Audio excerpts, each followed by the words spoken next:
whole premise of the rebrand that we did is as long as it takes.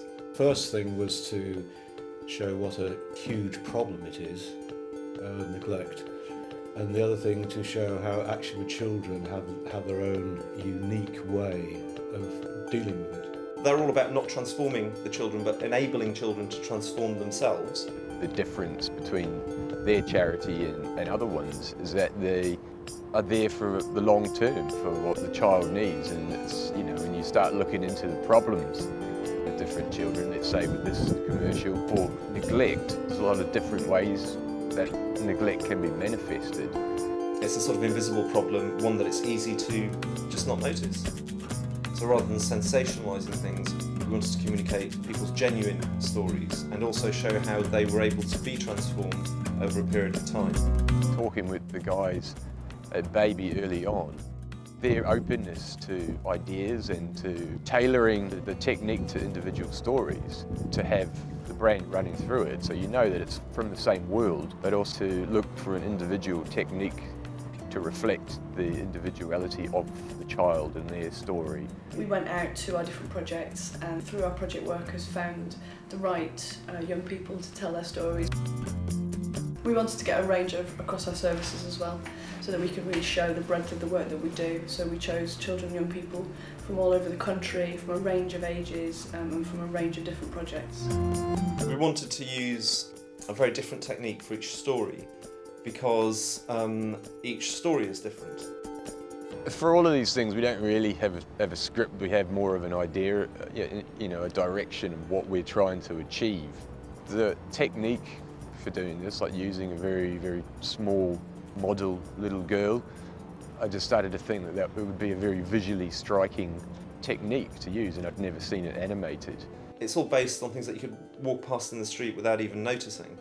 So it's got all the invisibility, and also it's got that sense of vulnerability because they'd be very easy to walk on, to crush. The fantastic thing about the animation technique is that it allows us to tell those real stories without showing the faces, so you are protecting the identities of the young people. The storyboard is then cut into, edited into an animatic to get the timing of it, and also to figure out maybe what action we need to lose. Because usually when I'm doing a storyboard, there'll be more ideas in there than we actually need. Then I started animating the little girl's animation in 2D as a guide animation for the 3D CGI animators. We were also doing tests and finding people to do what some people call rapid prototype printing, or stereolithographs, which is where you take the CG model, the 3D model inside the computer, and it's kind of reformatted to a language that this machine can understand. Using a laser, it kind of melts this weird powder together, and then out of that you get this tiny little model. And they're all painted by hand. There's 76 of them that build up into a sequence. Each one's on the screen for about 4 frames.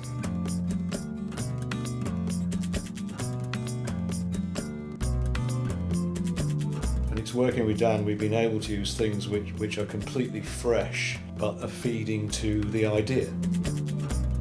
It makes what the child's voice is saying more sort of powerful.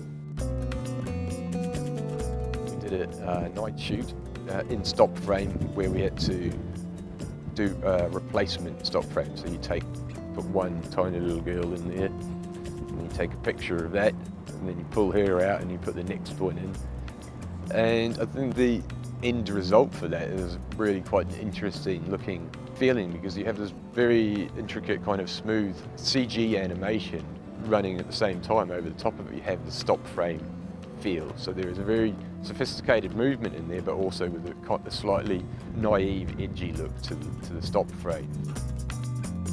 I think we started setting up at about 8 o'clock that night, and then I think we finished at about 7 in the morning. Yeah, it was kind of a bit of a guerrilla setup. Half the time I was in the gutter on the road trying to put this tiny little girl in position while drunk people were coming out of clubs going, "Ooh, what are you doing?" We had to move quite fast when we were shooting that because we were trying to get it all done before the sun came up. A couple of days after that we went to another studio in Stockwell and shot the end scene where she's now revealed standing on this hill. So that scene was also shot in stop frame, and the model on top of that hill is a 6-inch version that we got made.